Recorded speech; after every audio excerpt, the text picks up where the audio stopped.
আসসালামু আলাইকুম, আমি হাসিব আর আপনারা দেখছেন এফএস প্রোডাকশন প্রো। আজকে আমি আপনাদের সাথে একটি আকর্ষণীয় ডিভাইস নিয়ে আলোচনা করব। এটি হলো M9 প্লাস এনিকাস্ট।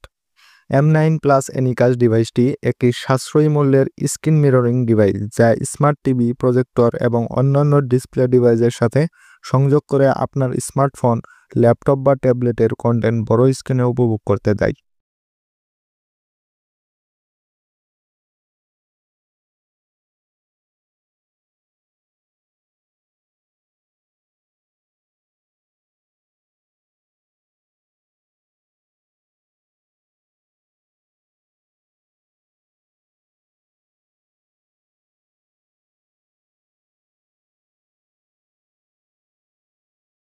প্রথমেই এর প্যাকেজিং ও বিল কোয়ালিটি নিয়ে আলোচনা করা যাক।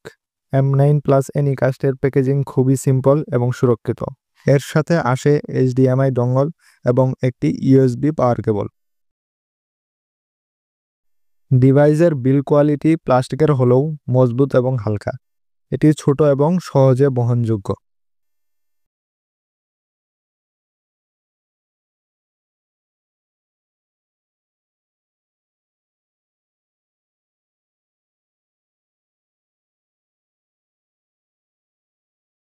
আর এই ডিভাইসটি ইনস্টলেশন প্রক্রিয়া খুবই সহজ।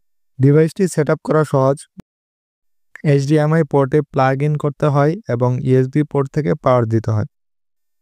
একবার পাওয়ার দিলে ডিভাইসটি চালু হয় এবং টিভি স্ক্রিনে সেটআপ নির্দেশনা দেখা যায়। আমি আপনাদের একে একে কিভাবে সেটআপ করতে হয় সেটা দেখাচ্ছি।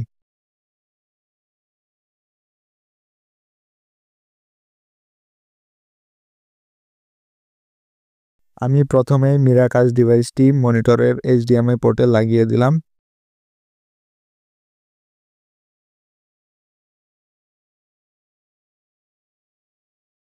এরপর এর USB কেবলটি 5 ভোল্ট অ্যাডাপ্টার ছিল আমার, সেটাতে লাগিয়ে দিলাম।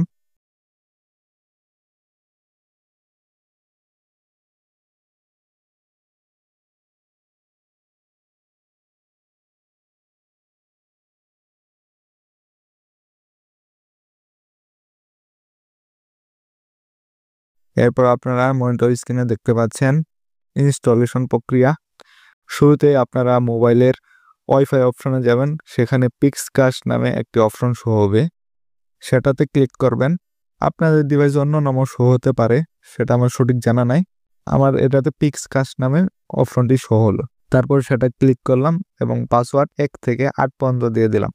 আপনারা মনিটরে দেখতে পাচ্ছিলেন PSK নামে একটা অপশন, সেখানে 1 থেকে 8 লেখা, সেটাই মূলত পাসওয়ার্ড। সেটা দিয়ে দিলাম। এরপর আমি ক্রোম ব্রাউজারে গেলাম। আপনারা আপনাদের পছন্দের যে কোনো একটি ব্রাউজারে যেতে পারেন। সেখানে আপনারা এই পিক্সকাস্ট ওয়াইফাই কানেক্ট থাকা অবস্থায় মোবাইলে ওই ব্রাউজারে প্রবেশ করে, ক্রোম ব্রাউজারে প্রবেশ করে এখানে দেখতে পাচ্ছেন HTTP মনিটরে একটা অপশন 192/ আরও কিছু, সেটা আমি এখানে টাইপ করে দিলাম। তারপর একটা পেজ শো হলো, সেখানে যে আমি রিবোট দিয়ে দিলাম, যার ফলে এই ডিভাইসটি নতুন করে আবার ইনস্টলেশন শুরু হলো। পুরনো সব ডাটা চলে গেল।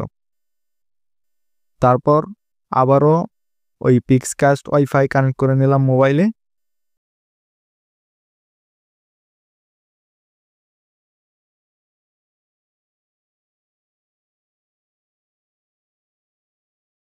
আর যারা ভিডিওর এই পর্যন্ত দেখে ফেলেছেন, তাহলে অবশ্যই চ্যানেলটি সাবস্ক্রাইব করে ফেলুন এবং ভিডিওটিতে লাইক করতে ভুলবেন না।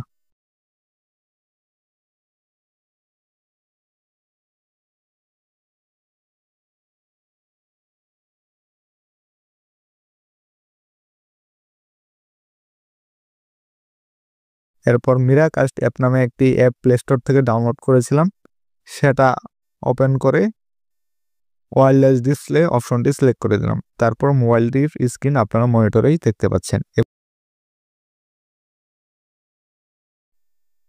এভাবে আপনারা আপনাদের মোবাইল স্ক্রিন কাস্ট করতে পারেন। প্রথমবার একবার কানেক্ট করে ফেললে মিরাকাস্ট অ্যাপের মাধ্যমে, এরপর মোবাইলের ডিফল্ট কাস্ট থেকেও সহজেই কাস্ট করতে পারবেন। আর ডিফল্ট কাস্টের একটা সুবিধা হলো আপনারা মোবাইলের স্ক্রিন অফ থাকা অবস্থাও আপনারা পিকচার দেখতে পারবেন, ভিডিও দেখতে পারবেন।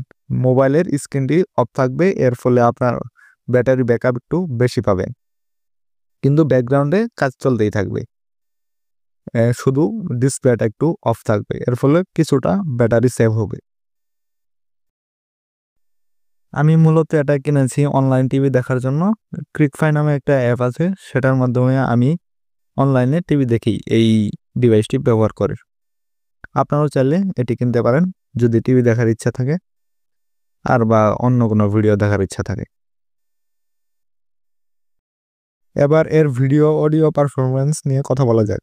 ভিডিও 1080 পর্যন্ত সাপোর্ট করে এবং ভিডিও কোয়ালিটি ভালো, তবে মাঝে মাঝে হালকা ল্যাগ দেখা যায়। আর এর অডিও নিয়ে কথা বলা যাক। অডিও ট্রান্সমিশন মোটামুটি ভালো, কোনো ডিস্টোরেশন নেই, তবে কিছু ক্ষেত্রে অডিও ভিডিওর মধ্যে সামান্য ডিলে হতে পারে। এবার এর সীমাবদ্ধতা নিয়ে একটু কথা বলা যাক। এটি DLNA, এয়ারপ্লে এবং মিরাকার সাপোর্ট করে, যা বেশ ভালো। ভিডিও বা মুভি স্ট্রিমিংয়ের জন্য উপযোগী হলেও গেমিং বা লাইভ স্ট্রিমিংয়ে ল্যাগ সমস্যা দেখা দিতে পারে। ডিভাইসটি ব্যাটারি অপচয় কম করে, তবে বেশি সময় ব্যবহারে ফোনের চার্জ দ্রুত শেষ হতে পারে। এবার এর দাম নিয়ে কথা বলা যাক। M9 Plus Anycast আমি দারাজ থেকে কিনেছিলাম, সেখানে আমি 545 টাকার মতো পেয়েছি, সেটা অফারে পেয়েছি। আপনারা রেগুলার প্রাইসে 600-700 টাকায় পেয়ে যেতে পারেন। আপনারা এর চেয়ে আরেকটু প্রাইস বাড়িয়ে M12 Plus কিনতে পারেন। আমি মনে করি দুইটা প্রায় একই ডিভাইসই, নামের ভিন্নতা।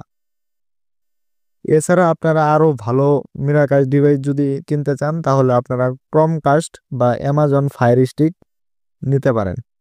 আর সবশেষে বলতে চাই যে M9 Anycast একটি সাশ্রয়ী ডিভাইস, যা সাধারণ মুভি দেখার, প্রেজেন্টেশন দেওয়া বা ফটো শেয়ারিংয়ের জন্য খুবই কার্যকর। তবে গেমিং বা হাই এন্ড স্ট্রিমিংয়ের জন্য এটি আদর্শ নয়।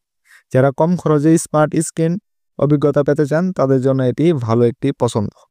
আশা করি ভিডিওটি আপনাদের ভালো লেগেছে। আসসালামু আলাইকুম।